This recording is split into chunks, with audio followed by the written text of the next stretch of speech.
Baik, terima kasih rakan-rakan di Angkasa Puri. Selamat pagi Malaysia pagi ini. Terima kasih kepada yang ada menonton di TV1 dan bingkisan dari Sabah. Kita bawakan cerita pagi Sabah dengan satu program yang diberi nama program Kempen Selamat dan Bersih 2024 yang dianjurkan oleh Majlis Perbandaran Sandakan.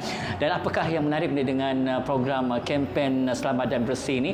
Saya bersama-sama dengan ketika ini dengan Ketua Jabatan Perancang Bandar dan Seni Bina Majlis Perbandaran Sandakan, iaitu Encik Muhammad Kazroi Nizam Sani. Assalamualaikum.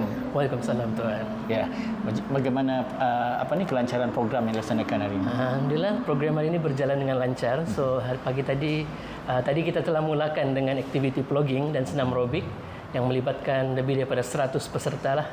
So kita punya fokus pada sesi vlogging tersebut adalah kepada kawasan-kawasan tumpuan pelancongan di Sandakan lah, untuk kita memberi lebih kepada awareness dan juga kesedaran mengenai pentingnya menjaga kebersihan di kawasan tempat-tempat tumpuan pelancongan di Sandakan. Dan dari segi pelibatan agensi pula? Agensi, kebanyakan agensi yang kita libatkan adalah agensi-agensi yang lebih berkaitan dengan keselamatan dan juga kebersihan lah alam sekitar. That's why kita bawa mereka pada hari ini untuk menunjukkan pameran-pameran, membuat pameran mengenai semua inisiatif yang mereka sedang dan telah lakukan lah sebelum ini untuk mencapai misi dan juga objektif bagi kempen pada hari inilah, iaitu kempen Sandakan Selamat dan Bersih 2024. Ya, jadi apa mungkin manfaat ataupun kesan positif yang diperolehi oleh pengunjung dan mesejnya kepada masyarakat sendiri dengan program ini? Ya. Okay, untuk soalan ini disebabkan tujuan ataupun fokus utama kepada pelaksanaan program ini adalah untuk kita memberi kesedaran di samping untuk kita mengurangkan atau menangkis stigma-stigma negatif daripada kalangan masyarakat secara umumnya mengenai tahap keselamatan Pusat Bandar Sandakan, ekoran kejadian penculikan dan sebagainya yang terjadi beberapa tahun yang lampau lah.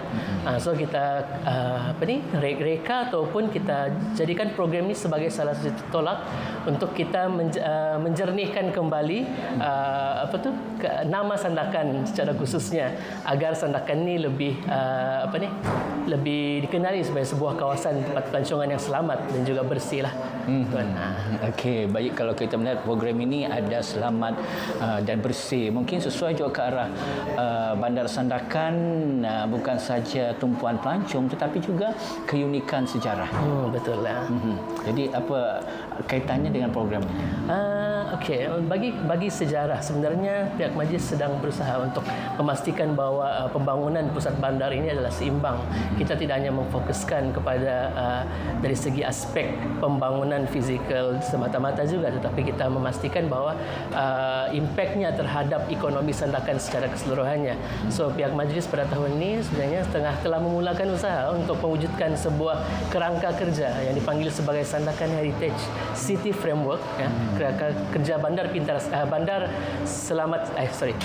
Warisan Sandakan, yang mana fokus utamanya adalah untuk kita menghidupkan kembali pusat bandar Sandakan ini yang mana dulu terkenal dengan jolokan Little Hong Kong. So kita ingin mengembalikan era kegemilangan tersebut melalui sebuah pelan tindakan khusus bagi kita melihat bagaimana kita boleh memastikan bahawa semua aktiviti ekonomi dan sebagainya ni dia menyokong kepada pembangunan Sandakan secara holistik lah, tuan. Jadi apakah harapan tuan untuk mengembalikan persepsi masyarakat dari Sandakan itu sendiri dan juga pengunjung dari luar agar Sandakan itu tidak lagi digelar sebuah bandar yang mati? Apa harapan tuan? Okey, sebenarnya isu ni memang seringkali berlegar-legar lah orang bilang kan di sosial media, dan saya rasa sejak beberapa tahun kebelakangan ni kalau kita lihat, kalau dulu Sandakan ni sebenarnya apa yang menyebabkan pusat bandar ni kurang menjadi tumpuan adalah dia adalah disebabkan oleh orang panggil urban sprawl ataupun rebakan bandar yang berlaku lah, di mana banyak aktiviti perbandaran itu telah beralih ke kawasan bandar-bandar satelit yang ada di Sandakan lah. Kalau untuk makluman, Sandakan ini memang terkenal juga dengan banyaknya bandar-bandar yang ada selain daripada pusat bandar Sandakan sendiri. So kebanyakan aktiviti tumpuan ekonomi telah beralih kepada kawasan-kawasan tersebut. Tetapi kita lihat pada sejak kebelakangan ini, saya rasa ekonomi pusat bandar Sandakan ini semakin rancaklah dengan adanya pewujudan antara inisiatif majlis seperti pewujudan pasar-pasar malam dan sebagainya, bazar buah-buahan dan sebagainya. So dia sekaligus memberikan nafas baru lah, nafas baru ataupun nyawa baru kepada pusat bandar Sandakan ini untuk kita hidupkan kembali lah seperti era zaman dahulu lah. Sebab kita tidak dapat lari daripada isu-isu perbandaran, bukan saja di Sandakan ini, bandar-bandar lama lain pun, contohnya di Kuala Lumpur sendiri pun, di Melaka, di Ipoh dan sebagainya pun mengalami benda yang sama. So that's why kita cuba untuk memberi lebih banyak engagement kepada para masyarakat khususnya, dan terutamanya daripada agensi-agensi berkaitan pelancongan, pemain industri pelancongan, untuk sama-sama bergerak bersama majlis untuk memandu Sandakan ini ke arah pembangunan yang lebih holistik lah. Ya. Terima kasih Tuan. Terima kasih, sama-sama. Baik, sama-sama kita doakan semoga daerah Sandakan bukan saja terkenal dalam sektor pelancongan, tetapi juga menjadikannya satu bandar bersejarah yang akan menjadi bukan saja berancak ke sektor ekonomi, tapi memberi manfaat kepada seluruh masyarakat daerah Sandakan masa akan datang, untuk daerah Sandakan, negeri dan juga negara. Kembali bersama rakan-rakan di Angkasa Puri. Selamat pagi Malaysia.